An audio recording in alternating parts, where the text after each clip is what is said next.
আমরা আইছি বিচ্ছিন্ন মনুর থেকে।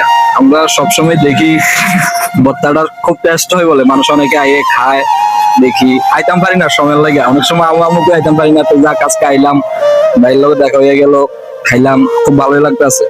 আপনারা যে যে খাইতে ইচ্ছুক আইয়েন, আইয়া খাইয়া যাইয়েন, অনেক স্বাদ আছে। এটা আমের ভর্তা, হ্যাঁ আনসিজনে আমের ভর্তা খাইতে খুব ভালোই লাগতেছে, অনেক স্বাদ।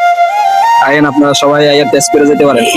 ভাইয়ের দোকানে শুধু আমের ভর্তা না, আরো অনেক রকমের ভর্তা আছে, অনেক আইটেমের ভর্তা আছে। আর একটা ভর্তা দেখলাম এখন অল মিক্স, সবকিছু মিক্স করে একটা ভর্তা বানায়, ভর্তাটা খাইতে সেই সেই লাগে। আমি টেস্ট করে দেখলাম, খুব ভালো। আপনারা সবাই আইবেন, আইয়া ভিজিট করে যাবেন।